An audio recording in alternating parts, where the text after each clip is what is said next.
My parents hated me when I ran away and opened my own bar. They came and said that they didn't allow me to open it and sued me. I don't know where to begin with this, but maybe starting at the beginning will help me make sense of everything. I never thought I'd end up writing my story here, but lately, it feels like I'm suffocating under the weight of my own memories. Maybe putting it out there will help me make sense of what happened, or at least help me stop feeling like I'm drowning in my own head. Growing up wasn't easy. My earliest memories are of sitting alone in the corner of my kindergarten classroom, pretending I was drawing pictures of superheroes like the other kids, but mostly, I was just trying to stay invisible. Even back then, something about me didn't fit. I didn't understand why the other kids laughed at me or whispered about me behind my back. All I knew was that I was different, and different wasn't good. The bullying started young. At first, it was small things, a nudge here, a cruel comment there. I remember one time in second grade when a kid named Trevor pulled my chair out from under me as I was about to sit down. I crashed to the floor, the wind knocked out of me, and everyone burst out laughing. The teacher didn't do anything. I just remember her looking at me like I was the problem, like I shouldn't have let myself fall. As I got older, the bullying got worse. By the time I was in middle school, I was their favorite target. Kids have a way of sensing weakness, and they could tell I wasn't going to fight back. I didn't know how. I was shy, awkward, and spent most of my time with my head down, trying to avoid eye contact. They called me names, shoved me into lockers, spread rumors about me. There was this one rumor that stuck for years, that I peed myself during gym class. It wasn't true, but no one cared. Every day, someone would make a comment about it, laughing as if it was the funniest thing in the world. High school was supposed to be better. At least, that's what everyone said. Just get through middle school, they told me. High school will be different. They were wrong. If anything, it was worse. I was still the target, and now, the bullying was more sophisticated. They didn't just shove me around. They humiliated me in ways that left deep scars. I'll never forget the time someone hacked into my email and sent a love letter to a girl in my class, signing it with my name. She read it out loud in front of everyone, her voice dripping with sarcasm as she pretended to swoon. Everyone laughed.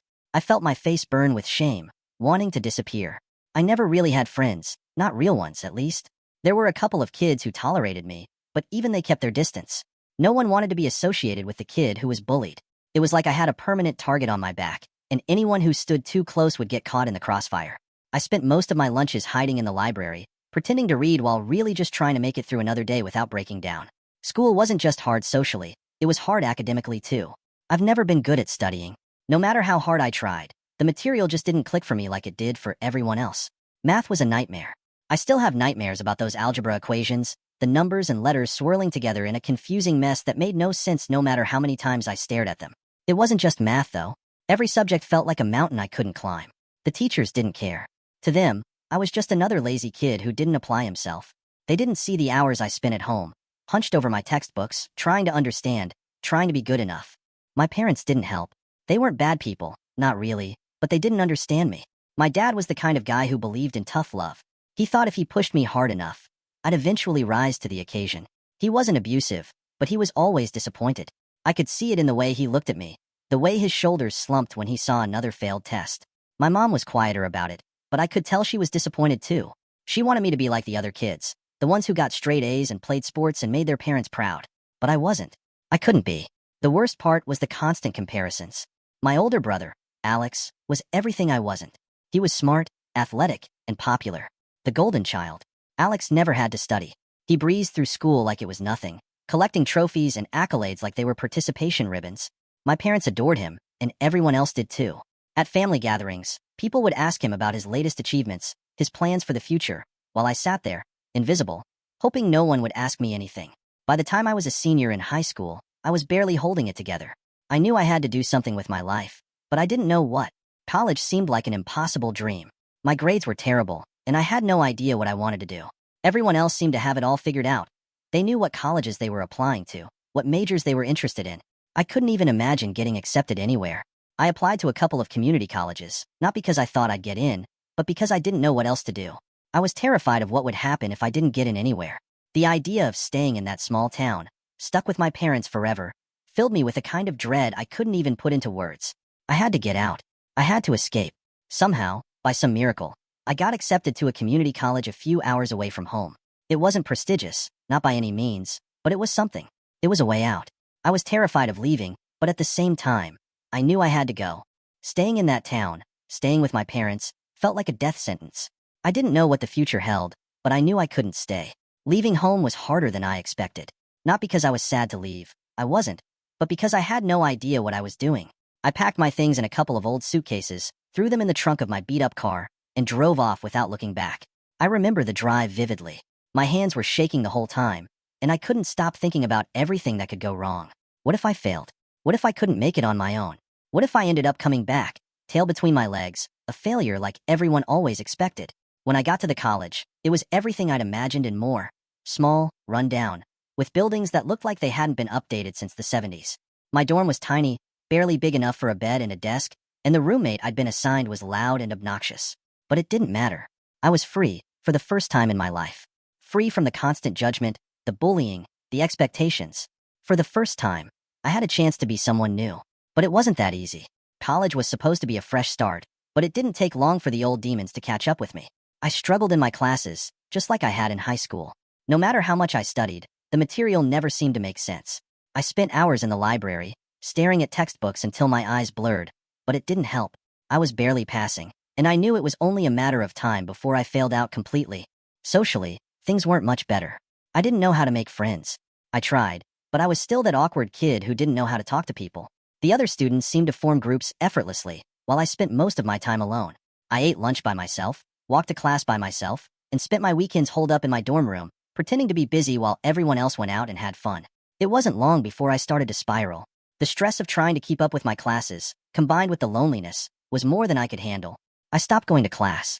At first, it was just 1 or 2 days here and there, but eventually, I stopped going altogether. I couldn't face it. Every time I sat down to study, it felt like I was drowning, and every time I walked into a classroom, I felt like everyone was staring at me, judging me, knowing I didn't belong. I didn't tell my parents what was happening. I couldn't. They'd never understand. My dad would have told me to suck it up, to stop being weak, and my mom would have just been disappointed in that quiet way of hers that hurt even more than my dad's anger. So I kept it to myself, pretending everything was fine, even though I knew it was all falling apart. I didn't know what to do. Part of me wanted to run, to disappear, to start over somewhere else. But where would I go? I didn't have anywhere to go, and I didn't have anyone to turn to. I was trapped. The walls were closing in, and I didn't know how to get out. Eventually, I did what I always did when things got too hard. I shut down. I stopped answering calls from my parents, stopped talking to my roommate, stopped leaving my dorm room altogether. I spent weeks holed up in that tiny room, barely eating, barely sleeping, just existing. My grades plummeted, but I didn't care anymore. It felt like the end of the road. Then, one day, I snapped. I don't know what triggered it. Maybe it was the thought of having to face my parents when they found out I'd failed, or maybe it was just the weight of everything crushing me all at once. But something inside me broke. I couldn't do it anymore. I couldn't keep living like this. I packed a bag, took whatever money I had left, and left. I didn't tell anyone. I just walked out the door and kept walking, not knowing where I was going, just needing to get away. I didn't have a plan. I didn't know what I was going to do, or where I was going to go. All I knew was that I couldn't stay there any longer. I had to find something new, something better, something that made sense. Maybe I was running away, or maybe I was trying to find myself. I'm still not sure. The day I left everything behind, I didn't know if I'd made the worst decision of my life or the best. Maybe it was both. I walked out of that dorm room with nothing but a duffel bag slung over my shoulder and the little cash I had managed to save. I wasn't sure where I was going or what I would do, but there was something freeing about the uncertainty. I had spent my entire life trapped by the expectations of others, by my failures, by my own crippling self-doubt. This was the first time I felt like I had taken control, even if I had no idea what I was doing. I ended up in a city about 4 hours away from where I'd started. It wasn't the bustling metropolis you see in movies or dream about when you imagine starting over. It was more of a small, run-down town on the outskirts of a larger city, the kind of place people pass through on their way to somewhere else. But to me, it was perfect. No one knew me here, and no one cared. I could disappear, blend into the background, and figure out my next move without anyone looking over my shoulder. At first, I lived in a cheap motel. It was the only place I could afford. The room smelled like mildew, the wallpaper was peeling, and the mattress was lumpy, but it was mine. The first few days were the hardest. I walked around the town, aimlessly searching for something, anything, that would give me a sense of direction.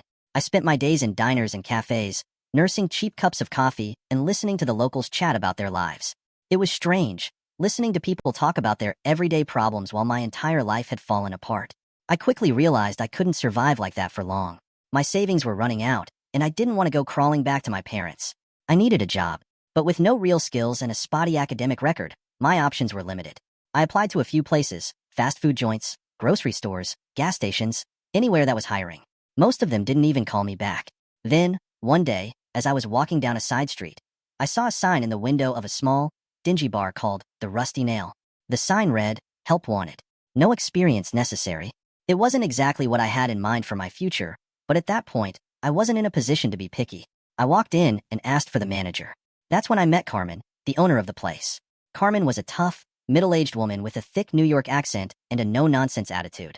She had short, graying hair that she kept tucked under a baseball cap, and she wore a leather jacket that looked like it had seen better days.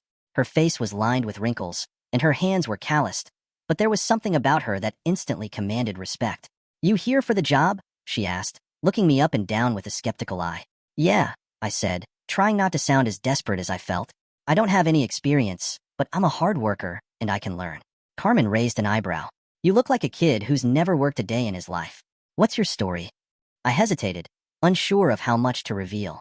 "Just looking for a fresh start," I said, keeping it vague. Carmen stared at me for a moment, then shrugged. "All right, kid. We all got stories. You can start tomorrow. Pays minimum wage, but if you stick around, I'll throw in some tips. Deal?" It wasn't much, but it was something. I nodded. Deal. The Rusty Nail was a dive bar in every sense of the word. The floors were sticky, the stools wobbled, and the clientele was rough around the edges. But it was a job, and I was grateful for it. My first few weeks were a blur of long shifts, learning how to pour drinks, clean up after the rowdy customers, and navigate the constant stream of drama that seemed to follow the place. The regulars at the Rusty Nail were an eclectic bunch. There was Jerry, a grizzled old man who spent most of his days hunched over the bar nursing cheap whiskey and muttering to himself about the good old days. Then there was Lisa, a waitress who had worked at the bar for years. She was sharp-tongued, quick to laugh, and had a heart of gold underneath her tough exterior. Lisa took me under her wing and showed me the ropes, teaching me everything from how to handle drunk customers to how to avoid Carmen's bad side. The more I worked there, the more I realized that the Rusty Nail was more than just a bar. It was a place where people came to escape, to forget about their problems, even if just for a few hours. And in a weird way, it became that for me too. I started to feel like I belonged, like I had found a place where I wasn't judged or looked down on. Carmen turned out to be a surprisingly decent boss, despite her gruff exterior. She didn't take crap from anyone, but she also didn't hesitate to give you a pat on the back if you did a good job. For the first time in my life, I wasn't just surviving. I was starting to feel like I could build something. It wasn't glamorous, and it wasn't what I had imagined for myself, but it was mine. As time went on, I started to get the hang of things. The job wasn't easy, but I got used to the late nights, the drunken customers, and the constant hustle. Carmen saw that I was reliable, and she started giving me more responsibilities. I wasn't just cleaning up or serving drinks anymore. I was helping with inventory, making orders, and even managing the bar on nights when she wasn't around. It was around this time that I started thinking about what I wanted for my future. The Rusty Nail wasn't the end for me. I knew that. But it was the first time I had a sense of direction, a feeling that I could actually make something of myself. I started saving up every penny I could. I had a vague dream of owning something of my own one day, a business where I could call the shots and not have to answer to anyone else. I didn't know how I was going to make it happen, but the idea stuck with me. And then, something happened that changed everything. It was a Friday night, and the bar was packed. The usual crowd was there, along with some new faces I hadn't seen before. One of those faces belonged to a guy named Dylan, a regular who usually kept to himself but was always polite. That night, though, something was off. Dylan had been drinking more than usual, and he looked tense, like he was on edge. I didn't think much of it at first. People came to the Rusty Nail to blow off steam all the time. But then, out of nowhere, a fight broke out. I didn't see how it started, but before I knew it, Dylan had thrown a punch at another guy at the bar, and chaos erupted. People were shouting, chairs were knocked over, and Carmen was yelling for everyone to calm the hell down. I rushed over to try and break it up, but before I could get there, Dylan pulled a knife. Everything happened so fast. 1 second, I was trying to push my way through the crowd, and the next, Dylan had stabbed the guy he was fighting with. The guy collapsed, clutching his side, blood pooling on the floor. For a moment, the entire bar was frozen, staring in shock. And then, like someone hit a switch, people started screaming and running for the door. I remember standing there, staring at the scene in front of me, my heart pounding in my chest. I had never seen anything like it before. Carmen was already on the phone with the police, but it felt like an eternity before they showed up. Dylan tried to run, but a couple of the other regulars managed to tackle him and hold him down until the cops arrived. That night changed everything. The guy Dylan stabbed survived, but barely. Dylan was arrested, and the Rusty Nail became the talk of the town. Business slowed down after that. People were afraid to come back, and Carmen was worried about the future of the bar. I thought it might be the end for the Rusty Nail, and by extension, for me. But Carmen wasn't one to give up easily. She fought to keep the bar open, and little by little, things started to pick up again. It wasn't the same, though. There was a tension in the air, a sense that things could go wrong at any moment. And I realized that I didn't want to spend the rest of my life in a place like that, always looking over my shoulder, waiting for the next disaster to strike. That's when I made a decision. I wasn't going to let this be the end of my story. I had worked too hard, come too far, to let my life spiral back into chaos. I wanted more. I needed more. So, I started looking for opportunities. I didn't have much in the way of formal education, but I had learned a lot working at the Rusty Nail. I knew how to run a business, how to manage inventory, how to handle people, even the difficult ones. I started doing some research, reading up on small business loans, and looking for places where I could start something of my own. It wasn't easy. I spent months planning, saving, and trying to figure out how to make it work. There were times when I thought about giving up, times when it felt like the dream was slipping out of reach. But every time I felt like quitting, I thought about where I had come from, about the kid who had been bullied, who had been told he'd never amount to anything. And I kept going. Eventually, I found a small space for rent in the city. It wasn't much, just a tiny storefront on a quiet street. But it was affordable, and it felt right. I took out a loan, used all of my savings, and put everything I had into starting my own business. I didn't want to open a bar. After what had happened at the Rusty Nail, I had no desire to deal with that kind of chaos again. Instead, I decided to open a small eatery, something simple but with heart. I called it the Corner Cafe. It wasn't fancy, just a place where people could come for good food, good coffee, and a break from the craziness of the world. I didn't expect it to be an instant success, but to my surprise, people started coming in. At first, it was slow, just a few customers here and there. But word started to spread. People liked the cozy atmosphere, the homemade food, and the fact that it felt like a place where they could relax. I hired a couple of employees to help out. Megan, a college student who worked part-time as a waitress, and Carlos, a talented cook who had been laid off from his previous job. They were both hard workers, and we quickly became like a small family. Running the cafe was hard work, but it was different from anything I had ever done before. It was mine. I was in control, and for the first time, I felt like I was building something real, something that mattered. The Corner Cafe grew slowly but steadily. We started getting more regulars, and eventually, we were busy enough that I had to hire more staff. I expanded the menu, offering breakfast and lunch options, and even started doing a little catering on the side. It wasn't a huge moneymaker, but it was enough to live on, and I was happy. But of course, life has a way of throwing curveballs when you least expect it. One day, about a year after I opened the cafe, I got a call from Carmen. I hadn't spoken to her in a while. The Rusty Nail had closed down not long after the stabbing incident, and she had moved out of town.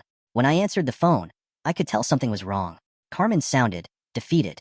Just when I thought I was finally free, that I had left behind all the baggage from my past and could finally move forward with my life, my parents showed up.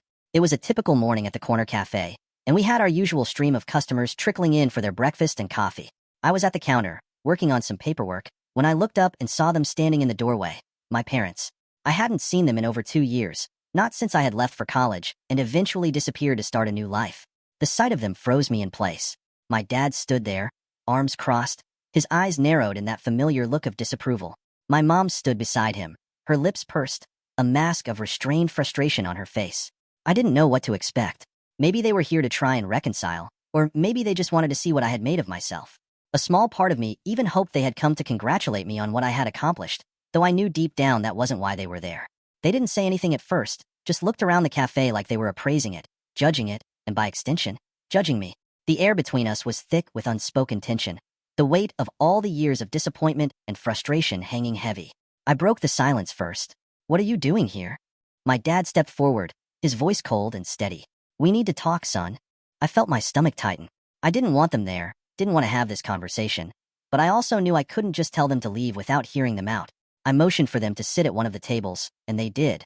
My mom settling into the chair with a sigh like this was all some great inconvenience to her. "We've heard about your little business," my dad said, his tone dripping with condescension. "Yeah," I said, trying to keep my voice steady. "What about it?" My mom glanced at my dad before speaking. "You didn't think it was appropriate to ask us for permission?" I blinked, not sure I'd heard her right. Permission? For what? "For this." My dad gestured around the cafe with a sweeping motion. "You don't have the right to open your own business without talking to us first." I stared at them in disbelief. "What are you talking about? I don't need your permission to run my own cafe. I'm an adult. I've been out on my own for years." My dad's expression hardened. "You're still our son, and that means you follow our rules. You've always been a disappointment, and now you're trying to make a name for yourself without us. It's insulting." My hands clenched into fists under the table. The anger was bubbling up inside me, but I tried to keep it under control. "I don't owe you anything," I said, my voice low and steady. "You don't get to control my life anymore." My mom sighed dramatically, as if she was the one suffering here. "You've always been so ungrateful. After everything we've done for you." "Everything you've done for me?" I couldn't help but laugh bitterly. "You mean all the years of telling me I wasn't good enough? Of comparing me to Alex? Of making me feel like a failure?" My dad's face turned red with anger. "Watch your tone, boy." "No," I said, standing up from the table. "I'm done. I've worked too hard to get to where I am, and I'm not going to let you waltz in here and tell me what I can and can't do." That's when my dad dropped the bombshell. "If you won't do what's right and hand the cafe over to us, we'll take it from you." I stared at him, not understanding what he meant. "Take it? How?" My mom smiled, but it was a cold, calculating smile. "We're going to sue you for ownership. You have no right to this cafe, not without our blessing." I felt the ground shift beneath me. Sue me? This was insane. But they weren't joking. They had come here with a plan, and they were fully prepared to take everything I had worked for. "You can't be serious," I said, my voice shaking. "Oh, we're serious," my dad said, standing up and looming over me. "We've already spoken to our lawyer. The paperwork's being filed. You'll be hearing from us soon." With that, they turned and walked out, leaving me standing there in shock, the weight of their threat crashing down on me like a tidal wave. My mind was spinning. How could they do this? Why would they even want it? What possible reason could they have for wanting to take something that was mine, something they had no part in building? But I knew why. It wasn't about the cafe. It was about control. It was about them never being able to accept that I could be something on my own, that I could make something of myself without them. They had always needed to keep me under their thumb, to make sure I knew I wasn't good enough. And now, they were going to try and destroy everything I had built, just to prove they still had power over me. The lawsuit came faster than I expected. Within a week, I received a formal letter from their lawyer, claiming that they had the right to take ownership of the cafe because they had contributed to my upbringing and education, and therefore had a financial stake in my success. It was absurd. They hadn't contributed a dime to the cafe. I had done it all on my own. But that didn't stop them from pushing forward with their legal attack. I hired a lawyer of my own, a man named Ethan Blake, who specialized in small business law. Ethan was sharp, no nonsense, and had a reputation for being relentless in court. When I explained the situation to him, he shook his head in disbelief. "This is ridiculous," he said. "They don't have a case. There's no legal basis for them to claim ownership of your business." "But can they win?" I asked, my voice filled with anxiety. Ethan hesitated, his expression serious. "The problem is, they filed in a jurisdiction that's known for being quick with decisions. If they've got the right connections and can make it look like you owe them something, they might sway the judge. It's a long shot, but we can't rule it out." I couldn't believe this was happening. My own parents were trying to take away the one thing I had built, the one thing that gave me a sense of purpose and pride. And they might actually win. The court date was set, and as the day approached, my anxiety only grew. I kept replaying every possible outcome in my head, imagining how they would twist the narrative, how they would make it seem like I owed them everything. I was terrified of losing the cafe, of losing everything I had worked so hard to create. When the day finally came, the courtroom was smaller than I expected. My parents sat on one side, flanked by their lawyer, a slick, confident man who oozed arrogance. I sat on the other side, Ethan by my side, his face a mask of determination. The trial was quick, almost too quick. Their lawyer presented a narrative that painted me as an ungrateful child who had stolen the cafe from my parents, who had supposedly invested in my upbringing and deserved compensation. They claimed that I had no right to the business because I had never fully severed ties with my family and therefore owed them a share of my success. I wanted to stand up and scream. It was all lies, twisted half-truths designed to make me look like the villain. But I knew better than to lose my temper. Ethan fought hard, presenting evidence that I had started the cafe entirely on my own, without any financial help from my parents. He argued that their claim was baseless, that they were simply trying to assert control over me. But in the end, it didn't matter. The judge ruled in their favor. It felt like the floor had been ripped out from under me. I stood there, numb, as the judge declared that my parents were entitled to partial ownership of the cafe. They hadn't won complete control, but it was enough. Enough to feel like I had lost. Enough to feel like they had won. As I walked out of the courtroom, my parents looked smug, victorious. My dad shot me a look that said, "I told you so." My mom didn't even bother to look at me. I didn't know what to do. The cafe was my life, my livelihood, and now they had a piece of it. I felt trapped, cornered, like they had taken away my freedom all over again. But I wasn't going to give up. Not this time. A few days later, as I sat in my apartment, staring at the cafe's financial records and trying to figure out how I was going to move forward, an idea hit me. It was risky, and it would open up old wounds, but I knew it was the only way to fight back. I was going to sue them, not for the cafe, but for what they had done to me as a child. I had spent my entire life trying to forget the abuse, trying to move past it, but it had always been there, lurking in the background, shaping who I was. The emotional and psychological abuse, the constant belittling, the way they had made me feel worthless. I had never confronted it, never talked about it, but now, I realized I had to. I contacted Ethan and told him my plan. He was hesitant at first, unsure if we could win, but he understood why I needed to do it. "We can build a case," he said, "but it's going to be tough. You'll have to be ready for them to fight dirty." I knew they would. My parents had spent their entire lives pretending they were the perfect family, that everything was fine. They would do anything to protect that image, but I didn't care anymore. I had to do this, for myself, for the kid who had been bullied and belittled his whole life, for the part of me that had never healed. We filed the lawsuit, claiming emotional abuse and seeking damages for the psychological harm they had caused me. It wasn't about the money. I didn't care about that. It was about holding them accountable, about finally standing up to them in a way I had never been able to before. When my parents received the lawsuit, they were furious. They called me, screamed at me, threatened me, but I didn't back down. I let Ethan handle all communication with their lawyer and refused to engage with them directly. The trial was brutal. My parents' lawyer tried to paint me as an ungrateful son, someone who was fabricating stories of abuse to get revenge for losing the cafe case. They brought in family members, even distant relatives, to testify that my parents had been good, loving people, that I had always been the problem child. But we had evidence. I had kept journals as a kid, writing down everything that had happened, every time they had belittled me, every time they had compared me to Alex. We also had testimonies from old family friends who had witnessed the way my parents treated me, who had seen the emotional toll it had taken on me. As the trial dragged on, it became clear that my parents were losing. Their carefully crafted image of the perfect family was crumbling, and the truth was coming out. For the first time, they couldn't control the narrative. And then, the final blow came. During cross-examination, Ethan asked my dad a question that shook the entire courtroom. "Mr. Walters, did you ever tell your son that he was a failure? That he would never amount to anything?" My dad hesitated, then tried to deflect. "I might have been tough on him, but it was for his own good." "Did you ever tell him, word for word, that he would never amount to anything?" My dad's face turned red, and for a moment, he looked like he might explode. But then, under the weight of the evidence and the pressure, he cracked. "Yes," he admitted, his voice low and angry. "I did." The courtroom was silent. My mom looked horrified, as if the reality of what was happening was finally sinking in. When the verdict came in, I could barely believe it. The jury ruled in my favor, finding my parents guilty of emotional and psychological abuse.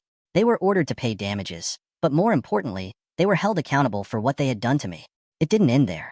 Because of the nature of the abuse and the evidence we had presented, the case was referred to the district attorney, and my parents were charged with child endangerment and neglect.